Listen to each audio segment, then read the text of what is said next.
Welcome to the Wellness Surge podcast with Dr. Adiola Oke.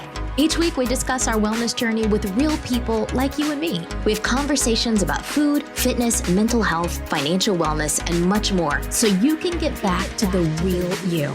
To make sure that you're up to date with this and other wellness topics, visit wellnesssurge.com. Information presented here is for educational purposes only and is not intended to diagnose or treat any disease. Please do not apply any of the information presented here without first speaking with your primary care provider. Now, let's head on to the show. Hello, everybody. Welcome to the Wellness Surge podcast. I am your host, Dr. Adiola Oke, and I have with me the wonderful Dr. Aneesah Nadir. She's like a mother to me. She's just awesome. Today, she's going to be talking about what's your relationships got to do with mental health, all right? What's your relationships got to do with mental health? Say hello to Dr. Aneesah. I'm sorry, Dr. Aneesah. Say hello to everybody. Well, good afternoon, everyone. It's my pleasure to be here. Thank you for inviting me, Adiola, Dr. Adiola. I appreciate it. All righty. So Dr. Aneesah Nadir is a social worker with 40 years experience. She's also a retired social work professor. All right. She's a co-founder, volunteer, and president of Islamic Social Services Association, which has been in existence for over 21 years. That's a long time. She's also the owner of Dr. Aneesah Nadir and Associates, which provides social justice and diversity advocacy, education, training, and consultation. She also teaches a pre-marital education in a course called Before the Nikah. She's currently working on a pre-marital education book. So we're all looking forward to that. All righty, Dr. Aneesah. Okay. So we're talking about relationships and mental health. What do our relationships have to do with mental health? So it's so interesting that you asked that question. I had a chance to participate in the Muslim Mental Health Conference that's going on right now. And that question was asked. And it has everything to do with our mental health. Our relationships have everything to do with our mental health. Our relationships in our family life and like, you know, parents and children, spouses. I tend to focus on the spousal relationships and I try to work to help prevent problems, but a marriage gone bad can reap lots of different mental health problems. Post-traumatic stress disorder, depression, anxiety, grief and loss.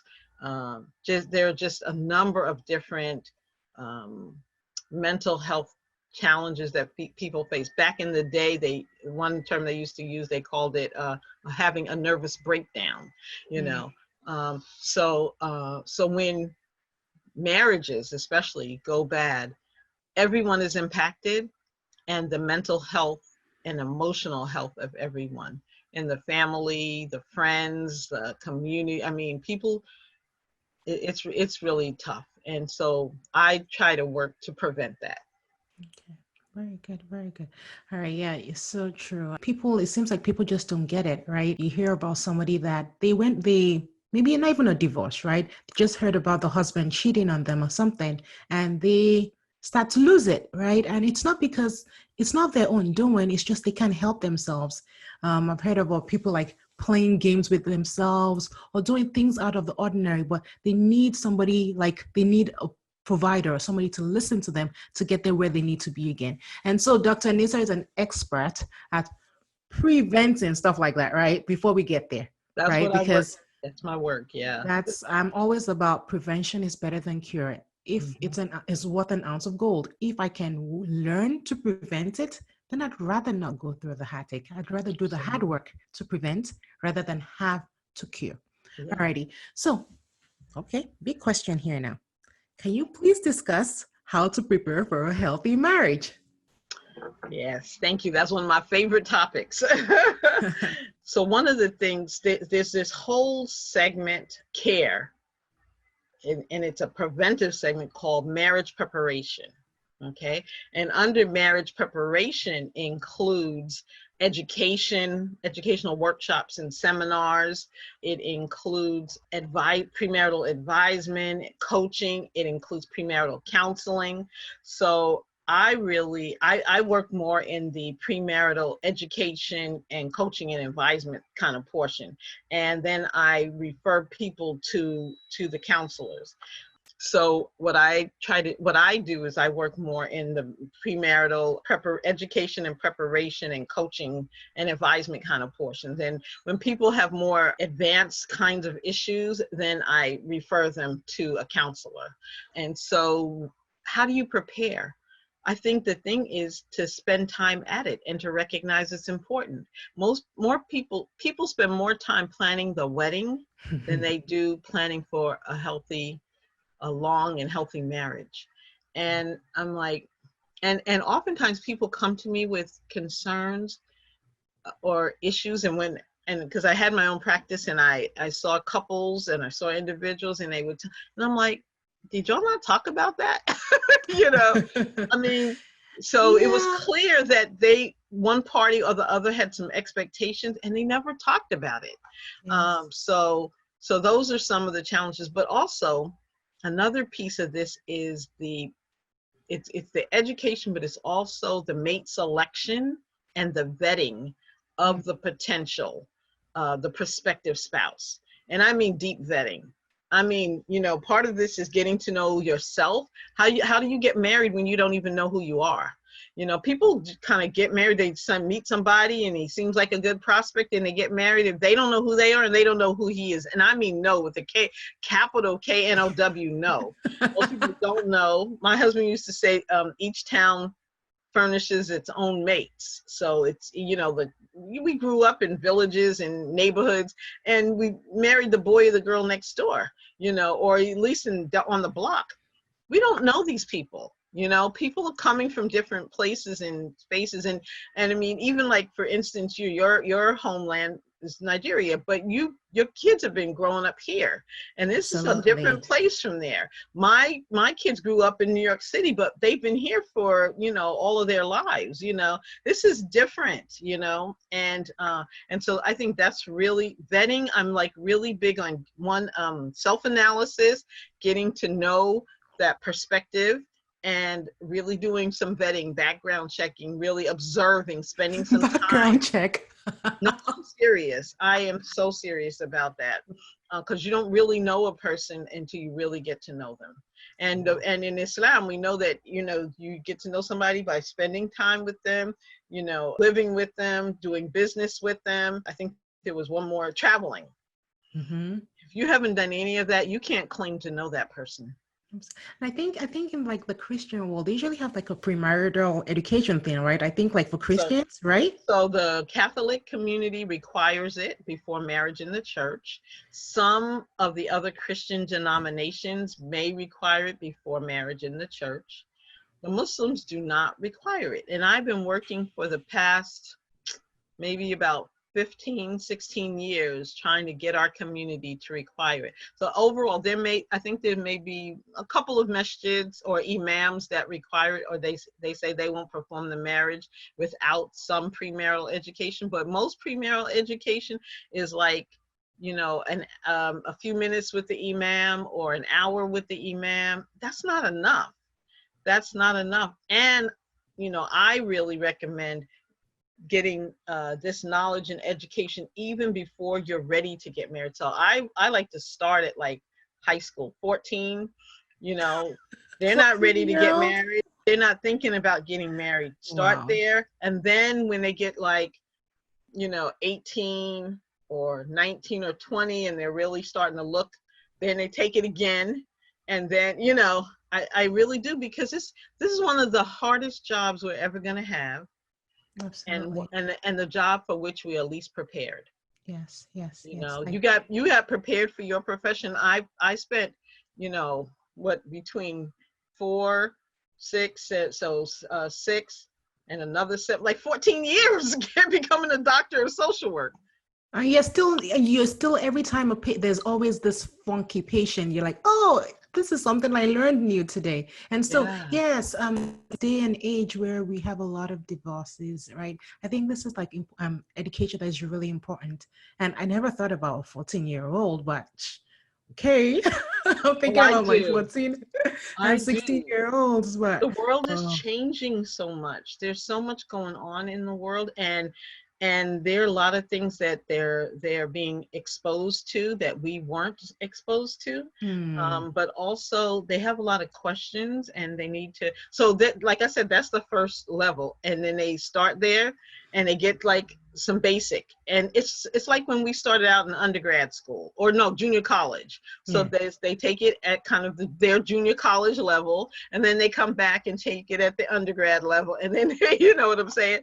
And Yeah. because it takes all of that, It it, takes it it, really it's does. it's big because you talk about knowing yourself. That's a big deal, right? If you know Yeah. yourself, you can do wonders, right? Yes. And Yes. then I think there's a financial aspect to the course too, right? Because Oh, if you start getting kids absolutely. like in tune and thinking about money and things like that, that's a big deal. Then they make better decisions at a young age, and that can serve them a lifetime, It right? can, absolutely. I mean, the course that I teach actually is it's a 12-week course, and Okay. it's 2 hours per week, and it's interactive. There's homework and exercises that my students do and are engaged in. But this first 6 weeks really is a lot of getting to know themselves, getting to know what they're looking for in a prospective spouse, but also legal issues, red flags that they need to be concerned about. They're going to be learning even about abuse, emotional abuse, narcissistic abuse. I mean, different things like that, up to communication. And then the next 6 weeks, we start back with communication, but then they learn about health and wellness, and they learn about finances and sex and intimacy and parenting and in-laws and cross-cultural or marriages. Also, there's a ton of stuff to know so that they can begin to make a good decision about what it is they're looking for. Okay, so is your course online or do we Oh have to yeah, physically so be there? it's Because so I'm interesting thinking, you said that. We started out in the classroom, and I tend to be a more in-person instructor, but uh-huh. we started pivoting before COVID and started doing, so we were kind of like a hybrid, online and in the class. And now we're available. We can be fully online, or if things open back up in a healthy manner, we can do both. I think I know people that took your course and they're like, "Oh, it's our last day. We have to dress up." I'm like, "Ooh." Yeah. Well, That was so yeah. fun because they really enjoyed it. They're like, "Oh, are you gonna come?" I'm like, "I'm sorry, I can't make it today." But they like all got dressed up, so that was pretty good. Like they were excited about the class. Yeah, because when we finish the 12 weeks, we have a graduation Yeah, program. yeah, it was the graduation. Yeah. Yeah, and an opportunity, and also they get a certificate of completion. Hmm. So if you don't complete the 12 weeks, you don't get the certificate. Even if you do 6, you don't get it until you complete 12. Yeah, All yeah. right. All Humbling. right. Yeah. So what are the benefits, right? So we've kind of like danced around it, right? Can you like give us like some core benefits of preparing for marriage? Some of the core benefits of preparing for a marriage are, there's so many benefits actually, but when you have a sense of who you are, you have a sense of confidence, feel empowered. You don't feel like your voice is going to be just taken away from you. We see too many people getting married, and and I'm talking about the women right now, though I have sons too, and I'm care very much about our young men too. But oftentimes women wind up getting married and they become someone's wife and someone's mother. And they don't really understand what that means. And another benefit is really understanding what the core values that Allah has said. In Surah Rum and Ayah 21, he talks about Rahma, mercy, Muwada, love, and Sakina. Those are the three core values that ought to be in a marriage. So that means we ought to measure our marriage life against that. Well, how are you going to measure it if you don't know what that is? So understanding what marriage is and healthy marriage is. And then also he says that the husband is a garment for his wife and the wife is a garment for the husband. What kind of garment do you want? You want that, burlappy kind, or you want the smooth and silky kind? Those are things that you need to have some sense about and understanding about. But some of the other benefits include learning good communication skills. learning your love language and getting to understand, well, what should you look for in terms of what his love language might be. When you say that, people are like, what? Love language? What? Yeah. First time I heard it, I was like, what are they talking about? We love differently. My love language is acts of service. I love it when my husband does something to help me out in the house or with my activities and things. He loves, I also like words of affirmation, so I feel really supported. But some of us love gifts, gifts that make them feel loved. How do you love to be loved? And you have to be able to tell somebody that, because they would not know. Right? You like can't if you give me all the flowers in the world, give me all the gifts, so you're right. You need to be able to tell the person, this is what I like, and this is how I like to be appreciated and loved. So absolutely, and you need to know how to do that. Yes. So, and the other benefits are like, if you have, you're going to have in-laws. How do you make a whole and happy life with your in-laws? I really admire, your family, with your mom, and, how your husband treats your mom like his mom, and I think that's just so beautiful. But we know that there are situations in which in-laws and daughter-in-laws or son-in-laws don't get along, and that doesn't make for a happy, healthy relationship. So so benefits wise, it's, you feel more alive and energetic, enthusiastic, rather than depressed. And, people, even when things go wrong, people even have suicidal thoughts. We want to prevent those kinds of things from happening. We want to prevent bad marriages. And I'm not just saying reduce divorce, because sometimes divorce is the best thing. Especially if you can amicably divorce. I'm not saying that that's what I'm shooting for, but I'm saying that sometimes people don't get divorced. They stay together 20 years or something, and they're not happy, and they're role modeling very poor relationships and bad behavior, and then the next generation sees that and they pick up on it and they emulate that. So yeah, you hear about stories about mother saying, I stayed because of you, and I'm like, please don't do that. Yeah, Seriously, don't do that. Yeah. But where do I go? Well, I don't know what else to do. I've been his wife and his mother all my life. I don't know anything else. Yes. True. And I think, most important, mental health, right? Because if you're loved, right, if you have a good relationship, then you can produce lots of stuff in the world. You can be a contributing member, contributing, not just like living life, not just surviving, right? You actually live life. And that's where I remember, like, sometimes when you just have even just like a disagreement, your whole day is whacked up. It's all messed up, right? So can you then imagine if that perpetuates, right? It goes on and on. It just drains you. So I totally get it. It has a big impact on your mental health. Yes, we just don't think about it. We're like, oh, love is blind. Don't remember to think about, okay, the love is blind. Yes, I got that. But let's get to know you better and prepare and learn about what we need to do to be able to live a long, happy life. We want to thrive. Yes, we don't want to just survive. We want to be creative. You can be much more creative when you're happy, and when you, and that happy energy, and they say even men benefit even more from marriage than women.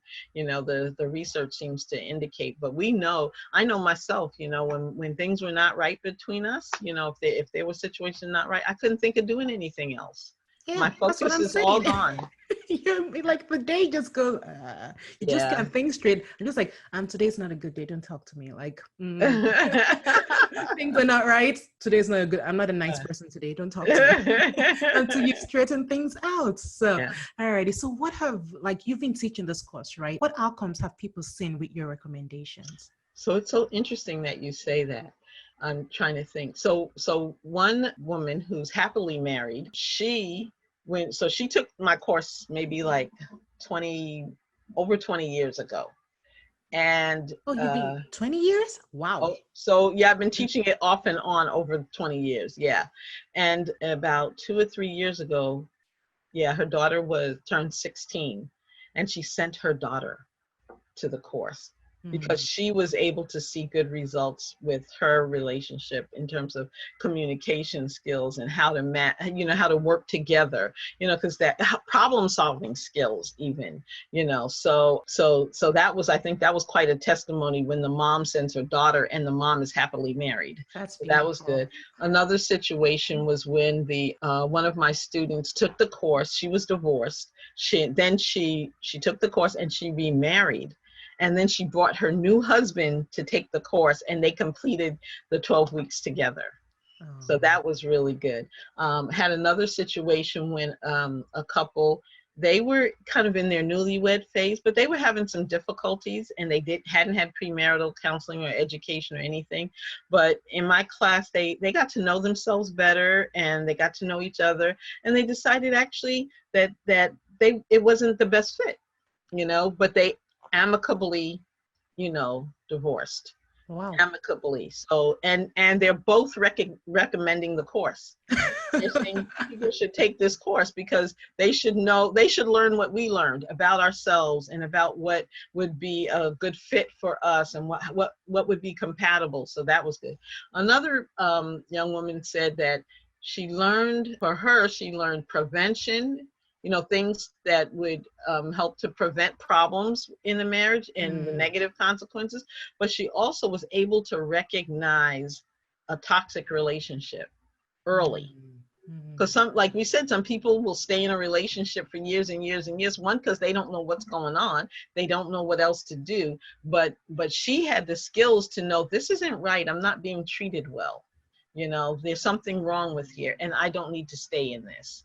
And so that's a good thing. So you're going to get different outcomes depending upon the person and where they are in their journey, whether or not they're married or they're older or they're younger or where they are in the journey. So I'm quite pleased. And there's some folks that have taken it many, many years ago, and they're still recommending the course. Alrighty. So when is the next one? So the next one starts September 14th, Monday, September 14th.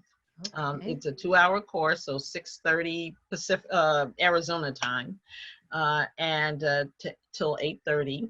And we're going to be on Zoom. I don't know if anybody's going back in person anywhere anytime soon. Yeah, no, we have to start thinking, we have to start thinking big, if we want to offer this worldwide, right? It's something needed everywhere. So like we need to make it available. I feel it is a need. Okay. So I'm talking on behalf of people here.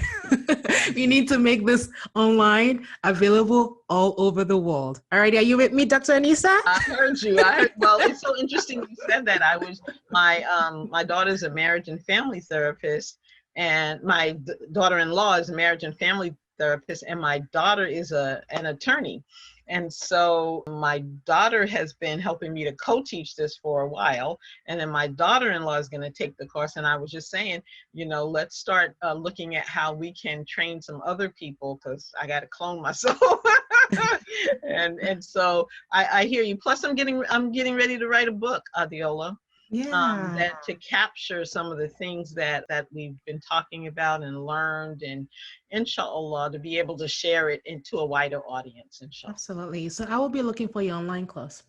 Thank you. So I can share with them. Well, seriously, there's a lot, like people are going through a lot of pain, a lot of divorces. Sometimes it's absolutely needed, but if you can learn prior, right? And it's hard work. Nobody says it's easy, but we just need to do the work. So do the work prior, and hopefully we'll be okay, right? Yeah, or you'll be able to see the telltale signs that yes, this is not possibly, maybe it's not a good idea. So I'm just talking on behalf of people I love, that I really appreciate if they could take something like this online. That's all. That's all. That's it. And I agree with you. And that's part of why I've been doing this all these years, because, I wanted certainly my children to have this, and my friends, and I didn't want to keep this information to myself. I wanted us all to, because, if my friends are in a better place, and I'm in a better place, and my children are in a better place, then our society, marriage is the cornerstone of the family, and the family is the cornerstone of society. So we're looking for healthier families and healthier relationships. So inshallah. All right. So how can people get a hold of you after the show if they want to find out more about just premarital education, right? And just all that. So Relationships and mental health.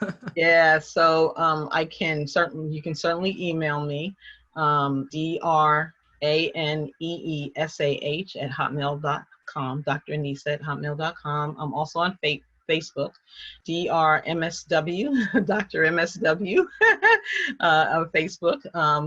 You can get my name, but if you're looking it up on, kind of a link, it's at DRMSW. Okay. And then I'm on WhatsApp. So yeah, you can Facebook message me, WhatsApp, or email me. So Awesome.